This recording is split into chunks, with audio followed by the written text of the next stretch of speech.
नमस्ते, आपके साथ मैं हूं जयप्रकाश शर्मा और आप देख रहे हैं यूपी मांगे उत्तर। लाइन पढ़ लीजिए, लाइन है आज की है क्या? जाति की गोलबंदी 2027 की तैयारी। नया यूपी में अब 2027 की तैयारी है और हर दल जातियों को गोल कर रहा है और जिस जाति को अपने अपने पाले में लाने की कोशिश है, जिसे 2027 की राह आसान की जाए। 2027 की विधानसभा चुनाव में अभी करीब 1.5 साल का वक्त है, लेकिन सियासी दल जातियों की गोलबंदी में जुट गए हैं। पिछड़ों को साधने के लिए कांग्रेस पार्टी भागीदारी न्याय सम्मेलन का आयोजन करने जा रही है। इस सम्मेलन के जरिए कांग्रेस पिछड़े समाज को लुभाने की कोशिश करेगी, तो उधर बीजेपी भी ओबीसी और दलितों का गठजोड़ बनाने की तैयारी कर रही है। दरअसल कल सीएम ने बहराइच में राजभर समाज के नायक महाराजा सुहेलदेव की प्रतिमा का अनावरण कर पिछड़े समाज को साधने की कोशिश की और वहां उन्होंने, आपको याद है ऐलान क्या किया था? उन्होंने ऐलान कर दिया था कि अब महाराजा सुहेलदेव के नाम पर मेले लगेंगे, ना कि आक्रांताओं के नाम पर। आज सीएम मुजफ्फरनगर पहुंचे, यहां शुक तीर्थ में संत रविदास आश्रम पहुंचे। खास बात यह है कि आश्रम वंचितों खासकर दलित समाज की आस्था का बड़ा केंद्र है। सीएम ने यहां से दलित समाज को एकता का संदेश दिया।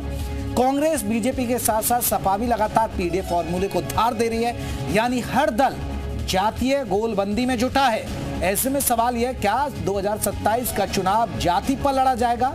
और सवाल यह भी है कि आखिर कब राजनीतिक दल जाति को छोड़कर शिक्षा, रोजगार, विकास के मुद्दे पर चुनाव लड़ेंगे? तो आज इन्हीं सवालों पर चर्चा करेंगे, लेकिन पहले रिपोर्ट आप देखिए। 2027 के विधानसभा चुनाव की तैयारियों में अभी से राजनीतिक दल लग गए हैं। अपने अपने वोट बैंक को मजबूत करने का काम शुरू हो गया है और सबसे खास बात यह है कि इस बार यूपी में दलित पिछड़े वर्ग को साधने की होड़ मची है। एक तरफ समाजवादी पार्टी पीडीए के सहारे सत्ता के सिंहासन पर वापसी चाहती है, तो दूसरी ओर बीजेपी भी दलित वोटर्स को लुभाने के लिए कई कार्यक्रम कर रही है। इन सब के बीच अब समाजवादी पार्टी की सहयोगी कांग्रेस ने भी पिछड़े वर्ग को साधने की रणनीति तैयार कर ली है। अब कांग्रेस पिछड़ी जातियों को गोलबंद करने की प्लानिंग कर रही है। कांग्रेस यूपी में भागीदारी न्याय सम्मेलन करने वाली है। 14 जून को लखनऊ से इसकी शुरुआत होगी। अलग अलग जिलों में सम्मेलन आयोजित होंगे।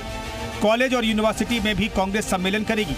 भागीदारी न्याय पदयात्रा भी निकाली जाएगी। शिक्षा, रोजगार पर जागरूकता अभियान चलाए जाएंगे। जाति जनगणना पर गांव-गांव चौपाल आयोजित होगी। पार्टी की ओर से आरक्षण सीमा 50% से आगे बढ़ाने की मांग की जाएगी। 10 से 12% पिछड़ी जातियों में और शेड्यूल कास्ट, शेड्यूल ट्राइब में बढ़ा है। ये जनसंख्या आधारित जो जनसंख्या की बात है, जनगणना नहीं कराना चाह रहे थे। वो तो राहुल गांधी शेर की तरह दहाड़ रहा था। उसने कहा आप कराओ ना कराओ, हम कराएंगे। तो आज भी माना है, लेकिन इन्होंने उसको शुरू नहीं किया। एक तरफ कांग्रेस पिछड़े वर्ग को साधने की तैयारी कर रही है, तो दूसरी तरफ बीजेपी उस पर कटाक्ष कर रही है। बीजेपी कह रही है मजहबी तुष्टीकरण की राजनीति के बाद कांग्रेस अब जाति के दलदल में उतरने का काम कर रही है। खरबूजा देख करके खरबूजा अपना रंग बदलता है, ये बहुत पुरानी लोकोक्ति है, मुहावरा है। अब समाजवादी पार्टी के जब समाजवादी पार्टी के साथ आ गई है कांग्रेस, तो निश्चित तौर पर जाति की राजनीति तो करेगी ही, वरना पहले तो कांग्रेस पार्टी केवल मजहबी तुष्टीकरण की राजनीति किया करती थी, लेकिन अब जाति के दलदल में उतरने का काम अब कांग्रेस पार्टी भी कर रही है। 2027 के विधानसभा चुनाव को लेकर कांग्रेस के कदम से बीजेपी को नुकसान हो न हो, लेकिन उसकी सहयोगी समाजवादी पार्टी की रणनीति को झटका लगने के आसार जरूर हैं। तुषार श्रीवास्तव, लखनऊ, जी मीडिया। वहीं आपको बता दें, शुक तीर्थ के सतगुरु समन दास आश्रम में सीएम योगी ने सत्संग भवन का उद्घाटन किया, साथ ही संत रविदास की प्रतिमा को स्थापित किया। मुख्यमंत्री योगी आदित्यनाथ ने इस दौरान वंचित समाज को क्या संदेश दिया, ये सुनिए, फिर अपने मेहमानों का रुख करेंगे और चर्चा करेंगे कि क्या कुछ जातियों की गोलबंदी हो रही है।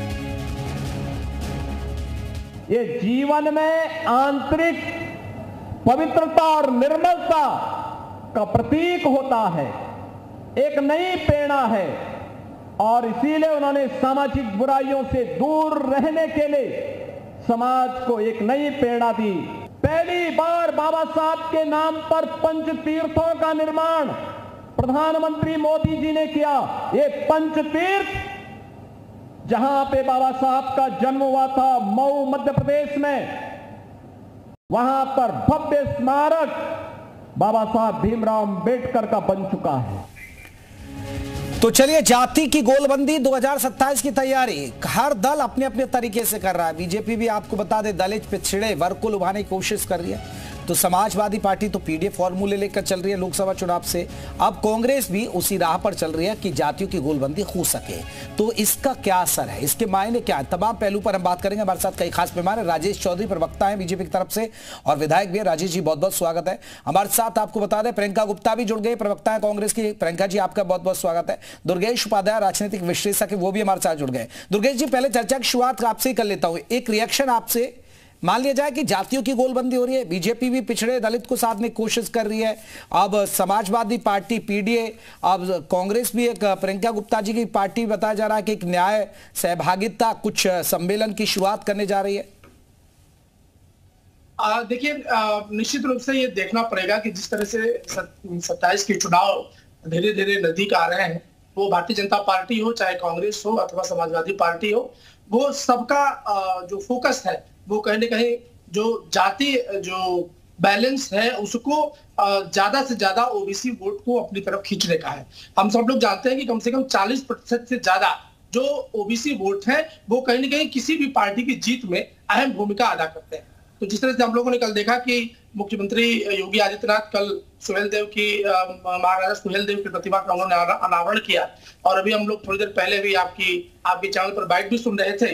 तो इससे ये साबित हो रहा है कि कहीं ना कहीं भारतीय जनता पार्टी भी, जो कि अब ओबीसी वोट की तरफ उसका भी बहुत बड़ा रुझान है, वो 2027 में हैट्रिक लगाने की तैयारी जो अपनी कर रही है, उसमें ओबीसी वोट को वो कहीं से भी मैं लौटूंगा दुर्गेश जी लौटूंगा और भी बिंदुओं पर बात करूंगा। प्रियंका जी, आप भी एक सम्मेलन करने जा रही हैं और ये है न्याय भागीदारी न्याय, कुछ सम्मेलन आप कर रही हैं। मैम, इसके मायने क्या है और क्या होगा इस सम्मेलन की रूपरेखा?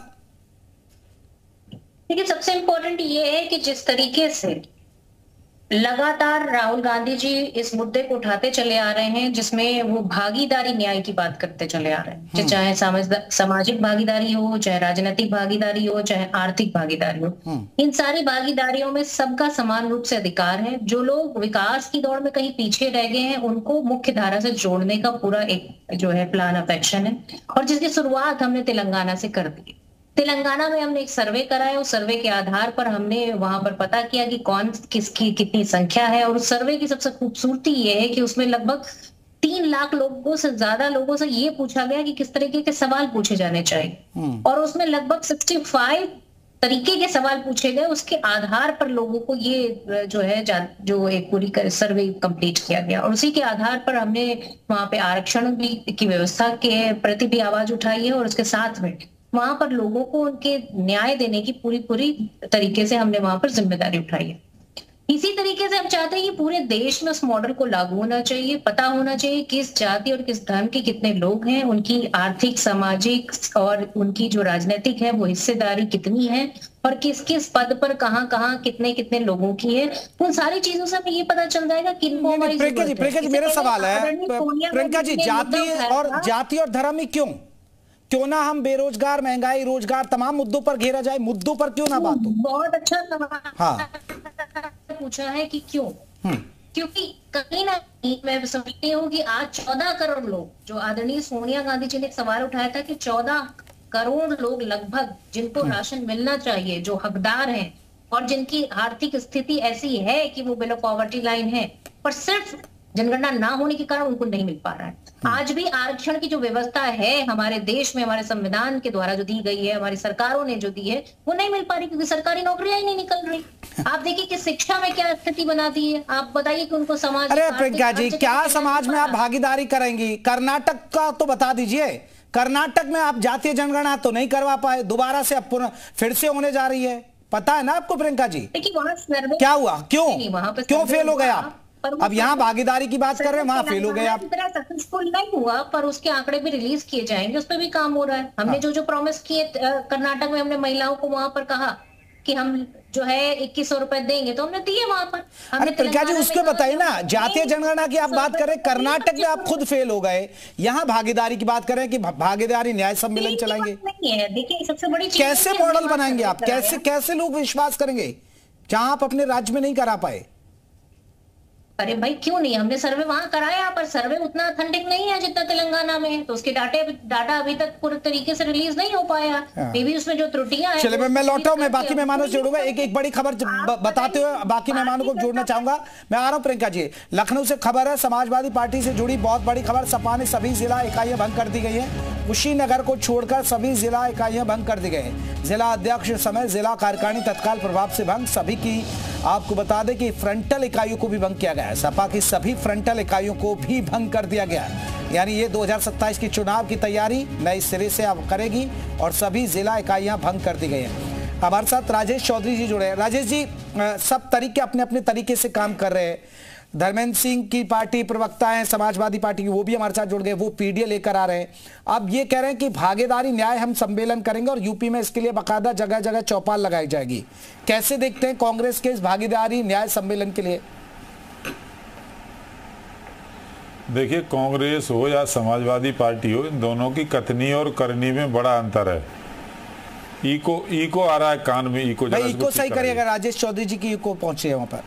जी कराते सर, रखिए। तो ये कर्नाटक की चर्चा, ये प्रियंका मैडम चर्चा कर रही थी कर्नाटक की। कर्नाटक के अंदर क्या किया है आपको पता है? दलितों का हक और ओबीसी वर्ग का हक मार करके मुसलमानों को दे दिया आरक्षण में।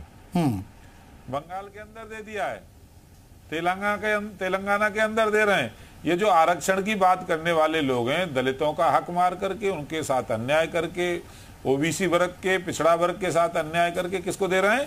मुसलमानों को, क्योंकि उनका वोट चाहिए। ये इनकी हकीकत है। जो पीडीए की बात करने वाले लोग हैं, वो पीडीए केवल चिल्लाते हैं, जब निर्णय लेने की बात आती है तो उनका हक मार करके और मुस्लिम आबादी को देने का काम करते हैं। तो ये इनकी हकीकत। और भारतीय जनता पार्टी तो सबको साथ लेके चल रही है, सबका साथ, सबका विकास, सबका विश्वास। 94,000 लोगों को 2 लाख रुपए देंगे। सुनिए ना, खाली आप मूर्तियां लगवाकर अपनी तीसरी कर रहे हैं। आप बताइए कितने आपने आरक्षण? अरे मैडम सुनिए जरा। आरक्षण किया आप? जातिगत जनगणना का अनाउंसमेंट इसलिए करते हैं क्योंकि 15 तारीख को लगभग 80-90 हजार पुलिस सिपाहियों को उत्तर प्रदेश सरकार नियुक्ति देने जा रही है। 2027 में अरे क्यों बकबक कर रही है बीच में? सुनिए ना, अरे बकबक क्यों कर रही है? अरे पटर पटर पटर पटर पटर पटर पटर पटर कर रही। चुप हो ना, अरे बंद करो इनकी आवाज, बंद करो। इनमें तभी नहीं बात करने की। प्रियंका जी उनकी बात करिए। फिर प्रियंका जी, फिर आप अपना जवाब दे दीजिए ना। प्रियंका जी, आपने कितना आरक्षण बढ़ाया? अरे प्रियंका जी, पूछ लेंगे। उनकी आदत खराब है, किसने बैठा दिया इसमें? प्रियंका जी आपका सवाल हम पूछ लेंगे ना। कराया कि नहीं कराया, आपको पता है कि नहीं पता? अरे प्रियंका जी, फिर तो कर्नाटक पे जवाब देना होगा ना। राजेश चौधरी पूछे कर्नाटक का, बता दीजिए को क्या दिया, बताइए। ठीक है, सुन लेते हैं प्रियंका जी, फिर सुन लेते हैं आप अपनी बात। कर्नाटक में ये मुसलमानों को आरक्षण दे रहे हैं, इस पर क्यों मिर्ची लगती है कांग्रेस को? कान में ठेठी लगा रखी है आपने। क्यों देते हैं? बताइए ना, क्यों मुसलमानों को आरक्षण? पीडीए का हक मारने का काम कर रहे हो। जहां सरकार में नहीं होंगे वहां पर पीडीए के हक की बात करेंगे, सरकार में आते ही पीडीए का हक मुसलमानों को देने का काम करेंगे। ये इनका दोहरा चरित्र है, ये दोहरा चरित्र है इनका। दोहरा चरित्र आपका है। और ये बेईमान पार्टी, भ्रष्टाचारी पार्टी कांग्रेस ने ही तो देश को बर्बाद किया है। ये जब 60 साल शासन में थे तब क्या कर रहे थे? राजेश चौधरी मेरा एक सवाल आपसे। राजेश चौधरी जी, मेरा एक सवाल है। प्रियंका जी रुके ना, मकबरा है। प्रियंका जी, मैं इसको नहीं बोलने दूंगा प्रियंका को। राजेश चौधरी जी, मेरा एक सवाल दूंगा इसको। नहीं राजेश चौधरी जी, बोलने के लिए नहीं है, बोलने क्या देंगे आप? अरे ठीक है राजेश चौधरी एक सवाल है। ठीक है, प्रियंका जी को भी चाहिए पिछड़ा, दलित, ओबीसी सब वर्ग, और सपा को भी चाहिए, इसलिए वो पीडीए ला रहे। लेकिन राजेश चौधरी जी, टेंशन तो आपकी भी है ना, आपको भी तो चाहिए, तभी इसी तरह के सम्मेलन आयोजित करा रहे, तभी आप जगह जगह जा रहे। क्योंकि आपने देखा कि लोकसभा में आपका क्या हुआ। लोकसभा में आपसे पिछड़ा दलित छिटक गया और आपके नतीजे यूपी में सामने हैं। टेंशन तो आपकी भी है ना सर। देखिए, 2014 में राहुल गांधी को नकार दिया, 2017 में राहुल गांधी को नकार दिया, 2019 में राहुल गांधी को नकार दिया, 2022 में राहुल गांधी को नकार दिया, और लगातार नकारते चले आ रहे हैं। 3 बार लोकसभा में ये 99 पे पहुंचे हैं भाई। ये इनका कैरेक्टर है, ये स्वीकार्यता है राहुल गांधी की। जिस पीडीए की बात कर रहे हैं, वो पीडीए से इनका क्या मतलब है भाई? बनाओ ना पीडीए का, यहाँ पे कोई अध्यक्ष बनाइए, उनको टिकट दीजिए, उनको हक दीजिए, केवल काम की बात करेंगे। और वहां क्यों पीडीए का हक मार रहे हैं? कर्नाटक में क्यों मुसलमानों को दे रहे हैं उनका हक काट करके? अच्छा भाई साहब क्यों दे रहे हैं? इसका जवाब देंगे कुछ? प्रियंका जी देंगे जवाब देंगे। भारतीय जनता पार्टी सर्व ठीक है राजेश, मैं जवाब ले लेता पार्टी हूँ। है। राजेश जी जवाब ले लेता हूँ आपका, बार बार वो सवाल है। कर्नाटक में आपकी सरकार थी, आप नहीं दे रहे थे क्या? नहीं दे रहे थे, हम नहीं दे रहे थे। मुसलमानों को आरक्षण कांग्रेस ने दिया आया करके, नहीं दे रहे थे, चंद्रबाबू आपने दिया आया करके। आप लोग चंद्रबाबू नायडू से पूछिए ना, वो क्यों दे रहे हैं? उनके तो घोषणा पत्र। अरे आप चंद्रबाबू आप क्यों दे रहे हो ये बताइए? पीडीए का हक क्यों मार रही है मैडम? तो कोई झूठ नहीं बोल, आप दलितों का हक मार करके मुसलमानों को क्यों दे रही हैं? आप पिछड़ों का हक मार करके मुसलमानों को क्यों दे रही है? इसको बोलिए ना। पीडीए वालों को जोड़ लेते हैं, पीडीए वालों को। चले धर्मेंद्र जी एक रिएक्शन आपका पहले, ये कि अब समाजवादी पार्टी ने अपनी जिला इकाइयां भंग कर दी हैं। सर क्या ये 2027 के लिए सब हो रहा है, उसी की तैयारी है?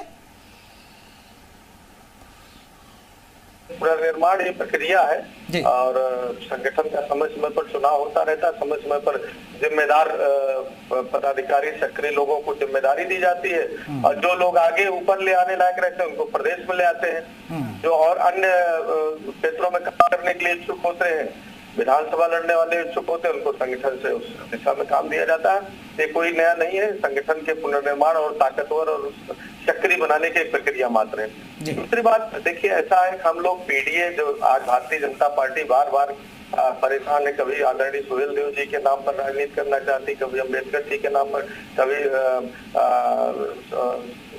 पंत जी के नाम पर।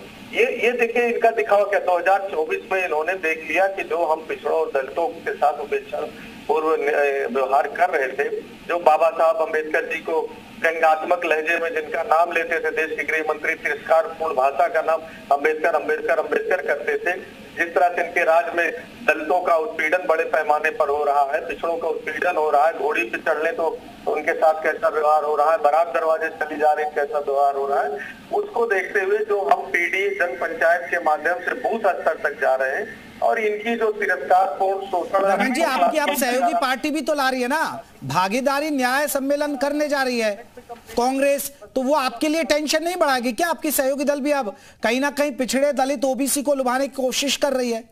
धर्मेंद्र जी मेरी बात पूरी जाए, मैं उसका भी जवाब दे रहा हूँ। हाँ। जो शोषणात्मक और नकारात्मक प्रभुत्ववादी सोच वाली पार्टी है उसकी असलियत जनता के बीच में जा रही है, उसको लेकर के जा रहे हैं। इसी से घबरा करके अब इस समय नया नया जो है अम्बेडकर जी और इनका नाम लेना भारतीय जनता पार्टी शुरू की, लेकिन अंदर असलियत क्या है? नौकरियों में देख लीजिए, नियुक्तियों में विश्वविद्यालय से लेकर तमाम जगह उस पीढ़ी समाज को पूरी तरह से उपेक्षित कर रखा है। पिछले का अगर मंदिर चला जाता है, हमारे नेता ही आदरणीय अखिलेश यादव जी सपत्नी गए कन्नौज में, तो उन्होंने क्या किया, उसको गंगा जल से पुजारी के रोकने के बाद भी नहीं माने, गंगा जल से धुलवाने का काम किया। मुख्यमंत्री आवास खाली करते समय आपने देखा ही क्या हुआ।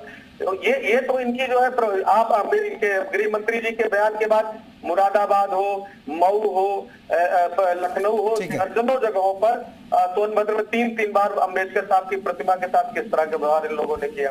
अब आते हैं जो आपने सवाल किया, देखिए हमारे साथ गठबंधन में कांग्रेस है, हम लोगों ने पिछड़े दलित अल्पसंख्यक मार्जिनलाइज लोग जो रह गए, वंचित शोषित समाज है, उनके बीच जनजागृति और उनका हितैषी कौन है ये बात उनके बीच में चर्चा में है, उसको लेकर के जा रहे हैं। उनका नाम, ये जो संविधान बदलने वाले लोग हैं, समीक्षा के नाम पर आरक्षण छीनना चाहते हैं, इनकी असलियत जनता के बीच में जा रही है। और हमारे गठबंधन साथी कांग्रेस के साथी भी अगर इस आंदोलन को लेकर के हमारे साथ गठबंधन में और मजबूती से जनता के बीच में रहेंगे तो हमारे चौधरी साहब मेरा सवाल आपसे, देखिए समाजवादी पार्टी ने बोला है तंज कसा, क्योंकि पिछड़े और दलितों का शोषण आपकी सरकार में हो रहा है, इसलिए आपको अब ये याद आ रहे हैं, इसलिए आप देखिए राजभर समाज के सम्मेलन में पहुंच रहे हैं, इसलिए आप संत रविदास आश्रम पहुंचे हैं मुख्यमंत्री। देखिए समाजवादी पार्टी के प्रवक्ता को सुन रहा था मैं, जिस समय समाजवादी पार्टी की सरकार थी तो समाजवादी पार्टी के नंबर 2 के नेता होते थे आजम खान साहब, मंत्री थे वो, चाचा जान थे अखिलेश यादव जी के। उन्होंने कहा इस देश के अंदर सबसे बड़ा भूमाफिया अम्बेडकर जी हैं। ये आजम खान का और रिकॉर्ड बयान है, समाजवादी पार्टी का और रिकॉर्ड बयान है। ये भूमाफिया किसको बताया? संविधान निर्माता अम्बेडकर जी को। अनेक दर्जनों अंबेडकर जी की मूर्तियां तोड़वा दी गई, तोड़ करके तालाब में डाल दी गई। ये घटनाएं घटी समाजवादी पार्टी के शासन में।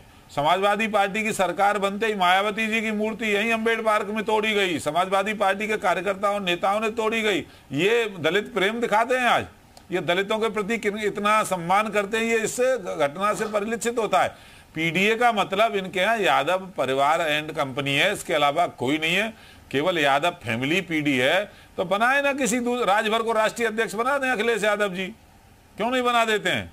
बनाइए, कौन रोक रहा? किसी निषाद को बनाइए, किसी दूसरे और जाति के व्यक्ति को। धर्मेंद्र जी वो बात तो है। देखिए अब आप उनको आईना दिखा रहे हैं, लेकिन सच है नौकरियों में प्रमोशन आरक्षण आपने रोका है ना। आपने कई मायावती ने जो महापुरुषों के नाम पर जिले बनाए उनको आपने बदल दिया, यूनिवर्सिटी का नाम आपने बदला। ये किसने बदला? अगर ऐसा दलित प्रेम था तो आपने क्यों नहीं बरकरार रखा?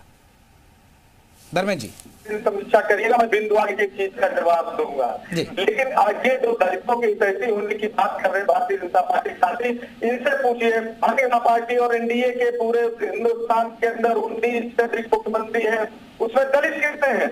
इन्हीं से दलितों दलित बनेगा।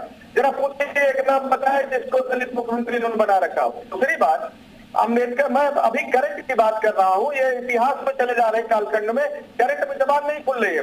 गृह मंत्री जी के बयान के बाद उत्तर प्रदेश के अंदर अम्बेडकर जी की कितनी मूर्तियां तस्करित की गई, कितने दलितों के साथ अत्याचार अनाचार हुआ, और उसमें उत्तर प्रदेश की हालत है कि दलित उत्पीड़न में, महिला अत्याचार में नंबर 1 है पूरे देश में। और ये हम ही नहीं कहते, इनकी केंद्र शासित नरेंद्र मोदी जी की सरकार जो आंकड़े पेश करती है, अगर किसी चीज में उत्तर प्रदेश को नंबर 1 बताती है तो वो दलित उत्पीड़न, महिला उत्पीड़न और क्राइम में बताती है। तो दलितों का क्या हाल कर रखा है इन्होंने उत्तर प्रदेश। मैं जल्दी से मैं लौटूंगा। मैं प्रियंका जी आप जो प्रयास कर रहे हैं, आपको लग रहा है पिछड़ा दलित ओबीसी आपकी तरफ देखेगा? आपको भरोसा है कांग्रेस से जुड़ेगा? क्योंकि कांग्रेस की जो स्थिति आप जानते हैं यूपी में क्या है। देखिए 2024 के चुनाव में ये पूरी तरीके से प्रूव हो गया है कि किस तरीके से भारतीय जनता पार्टी संविधान बदलना चाहती थी सिर्फ 400 सीटें लाकर। उसके बाद जनता ने नहीं संविधान बदलना चाहती थी तो संविधान तो बदला नहीं, जनता ने तो आपको नकार दिया। राहुल गांधी को तो चुनाव हरा दिया, राहुल गांधी की तो 100 सीटें भी नहीं आई। राहुल बाबा को तो जनता ने चुनाव हरा दिया ना। 2024 में प्रधानमंत्री राहुल बाबा बन गए क्या? राहुल बाबा बने या नरेंद्र मोदी जी बने? अरे लगातार 3 बार नकारने का काम किया, सफाया हो जाता है कांग्रेस का। सफाया राजस्थान के अंदर से सफाया हो गया, मध्य प्रदेश के अंदर से सफाया हो गया, महाराष्ट्र के अंदर, महाराष्ट्र का चुनाव तो लोकसभा चुनाव के बाद हुआ है। कहाँ गई कांग्रेस? बताइए ना कहाँ गई? उसमें नहीं बोलेंगे आप। मैं केवल इतना पूछना चाहता हूँ, कर्नाटक में मुसलमानों को क्यों आरक्षण दे रहे हैं दलितों का और ओबीसी का मार करके? पोषण को लेकर सरकार ने कोई काम नहीं किया। लगातार SC ST OBC पर जो मैडम यही तो मुद्दे नहीं उठाते ना आप, कुपोषण के मुद्दे क्यों नहीं उठा रही हैं आप जातीय मुद्दों पर क्यों बात कर रहे हैं? मार करके क्यों मुसलमानों को दे रही हैं आप? ये नहीं बताएंगे कर्नाटक में क्यों मुसलमानों को आरक्षण दे रहे हैं, दलितों का आप अलग से दीजिए ना। आप केवल मुस्लिम तुष्टीकरण की राजनीति करते हो, हिंदुओं के साथ अन्याय अत्याचार, उनका हक मारना, इसके अलावा कोई दूसरा काम नहीं करते हो। देश की जनता लगातार राहुल गांधी को नकारती जा रही है। मैं राजेश चौधरी ठीक है, प्रियंका जी हो गए, ठीक है राजेश चौधरी, आपको लग रहा है कि पिछड़ा दलित ओबीसी आपके साथ है? बोलती हैं नहीं राजेश जी, आपको लग रहा है कि पिछड़ा दलित आपके साथ होगा? स्कॉलरशिप तो दे नहीं पा रहे हैं लोगों को, जो देश के प्रधानमंत्री पिछड़ा वर्ग से आते हैं, इस देश के प्रधानमंत्री पिछड़ा वर्ग से आते हैं, मध्य प्रदेश के मुख्यमंत्री पिछड़ा वर्ग से आते हैं, देश के कृषि मंत्री पिछड़ा वर्ग से आते हैं, और बताऊं लाइन लगा करके कितने पिछड़ा जो नेतृत्व है। उत्तर प्रदेश के डिप्टी CM पिछड़ा वर्ग से आते हैं, उत्तर प्रदेश के जल शक्ति मंत्री पिछड़ा वर्ग से आते हैं, उत्तर प्रदेश के भारतीय जनता पार्टी के प्रदेश अध्यक्ष पिछड़ा वर्ग से आते हैं। चले ठीक है दुर्गेश जी मैं एक सवाल आपसे आखिरी कमेंट, क्योंकि चर्चा के हम आखिरी पड़ाव पर हैं।